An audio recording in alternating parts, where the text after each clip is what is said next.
on-trade director for Spiribam USA, which is a collection of a lot of spirits, as you can see here. A lot of small brands, or small in the U.S. anyway. So we have a couple of rums from Martinique and St. Lucia. And we also have a French liqueur company, as well as we just started importing Hardy Cognac. So Emily went over it a little bit, but my background is really in the hospitality business. I was a bartender for 15 years. And then in 2019, 8 years ago, I started working as a brand ambassador, first with Aviation Gin and then with Spiribam about 8 years ago. And then in 2019, I started taking on some marketing responsibilities, which was probably fortunate because we didn't have a marketing department in our company. And then 2020 happened. So I kind of just, instead of having 2 jobs, only, had to figure out how to tread water and fake it till I made it and figure out how digital marketing worked, because we were suddenly, we were a business that was 80% on premise and 20% off premise. And then suddenly overnight, 80% of our business went away. And then we were 100% off premise. And the split on that was immediately, almost 50-50 with our online store that we had luckily set up 8 months before the pandemic, and retail store. So it was really a fun, interesting experience with learning how to build websites and learning all different types of tools and platforms. And I couldn't even tell you how many different applications I use to manage every single platform we have at this point. But the moral of the story is we have 8 brands. I have 2 jobs now because now on-trade is back. And so there's a lot of hats in this world of mine. And I imagine if you guys are entrepreneurs, you're looking like me for what is the most effective, what is going to take me the least amount of time and energy, and what's going to deliver the most results. And so that is what I'm going to show you today. We only have, a little bit of time, so I'm really going to just go through some of the points that help me out when I'm putting together a digital marketing strategy, because there's not really any such thing as an e-commerce marketing strategy. Every single one of those platforms that you use work together. Does anybody have any idea why I have a slide with a 7 on it here? No, but true, it's 8 brands, but yes. So in marketing, essentially the rule is somebody needs to see your brand 7 times before they pull the trigger and make the purchase. So you really want to, touch as many touch points as possible, have as many, opportunities for your consumer to see your product so they actually pull the trigger. That might seem really, really daunting, but it's not necessarily.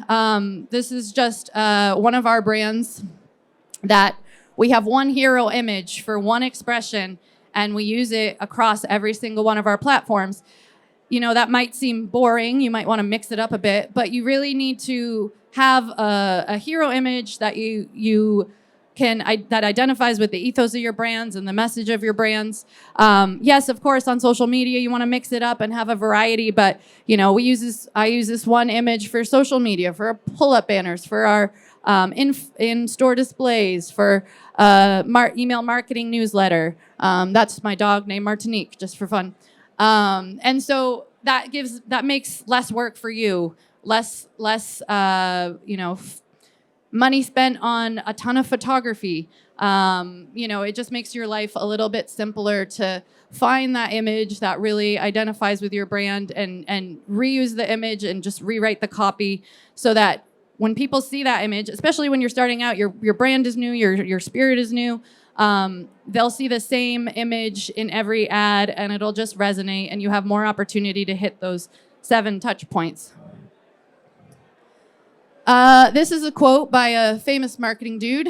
Half the money I spend on advertising is wasted. I just don't know which half.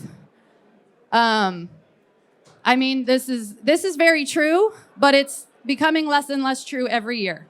Because yes, if you put a billboard in Times Square, it's really hard to quantify how many times people have seen your ad and at what point they're going to follow through and make the purchase. But with digital marketing, we have the opportunity now to analyze data and figure out what's happening, who your client is, how they're behaving, gather their data, and really figure out your strategy from there and tweak it as you go along. You may have heard the term closed loop marketing before.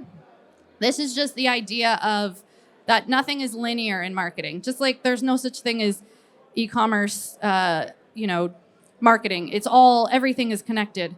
So closed loop marketing is really thinking that it's not point A to point B. It's not linear. Everything works in a circle. Your sales team and your marketing team work together. One, it's not marketing that makes sales happen. It all works in a circle.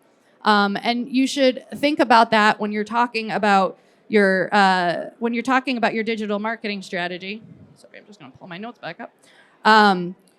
So that you never have any loose ends. Like every single Instagram post or Google ad or whatnot needs to lead back to your store or your website, and it needs to be consistent.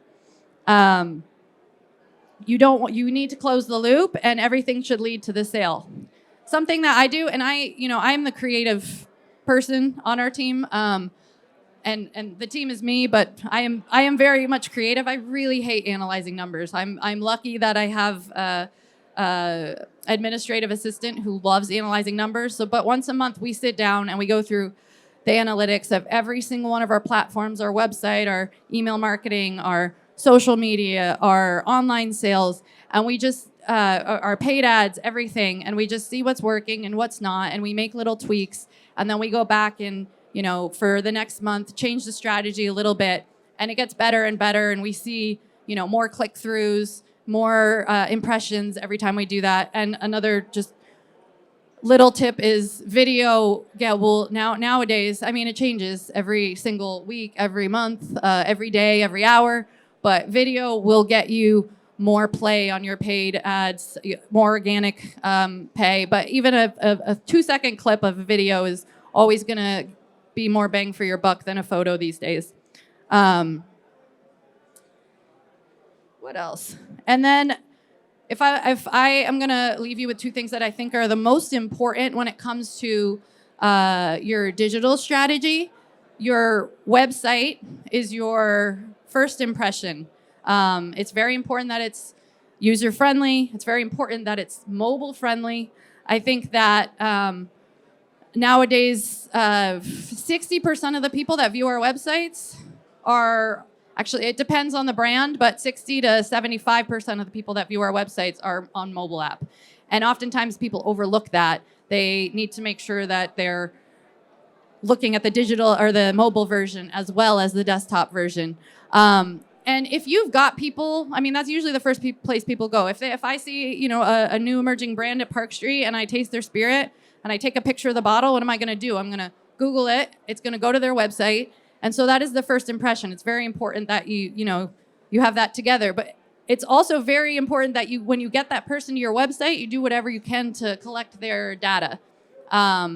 So that brings me to my second most important thing in digital marketing, which is putting together an email marketing email list. Instagram, I mean, Facebook is, who knows if it exists anymore. I don't know. I haven't been on it in 3 years from my personal account. TikTok is hard with alcohol. Instagram is still kicking.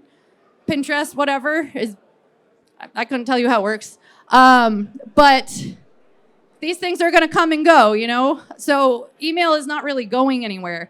And it's a nice curated list of people that you're trying to put together. And you can do that once they get on your website. A really easy way to gather their information is if you have an online store, do an opt-in or opt-out to, take their information and put it in your email list and your subscription list. B, you can do kind of a pop-up where what we do for holidays is we will have a pop-up where if you add your email to our mailing list, then you get a 10% off in our store. and that will automatically pop up as the code will automatically pop up as soon as they put their email in, and then we get their email that way. When we're doing trade shows like this, I'll have a sign up or an iPad where I get people's email, where we have like a prize, a raffle, just to try and, because these are already your customers, like they're already on your website, they're already at your booth. So to do your best to like help gather their information so you can keep in touch with them is really important. And then when you get their information and you put it into and you decide, what am I going to do with this? Just a couple of things I would recommend. Don't spam people. I try and put together a newsletter once a month, and you want to give people value. I can't tell you how many emails I get a day from brands that I don't even open them, because I'm just like and I don't know why I don't unsubscribe. I just continue to delete them every day. But there's I know the brands that give me some value, and they'll have cool content, original content, interviews, recipes, and those are the ones I open. So if you add value and you give value to your client, by having an interview with a bar that carries your product with a recipe from the bartender there, then you're cross-promoting with that bar and you're giving that bar some publicity, but you're also sharing a recipe from that bar. We also always make sure that we have a section of our newsletter that has all of our events throughout the entire country for the entire month. So people keep referring to that, or have it linked to our social media to keep updates on all of those events. So you're continuing that circle. Your newsletter is linked to your social media, is linked to your store, and everything is always working in a perfect circle. And yeah, so those are the two things: your email newsletter, your website. In conclusion, if you remember anything, remember the number 7. Remember, you always want to close the loop and never have any loose ends. Your website and email marketing are your most important tools. Your primary most important tools, and then all the other stuff, of course, is very, very important. But those are the two things that are always going to be there, and they're going to keep you close to your most important clients that really, really know your brand and love you and listen to everything that you say. And then lastly, think of always giving people something of value. Give them a discount, give them some information that they wouldn't hear anywhere else, original content, recipes. Yeah, and so that is it. And that is me, and that is my Instagram if you want to follow me, and my email if you have any follow-up questions after today.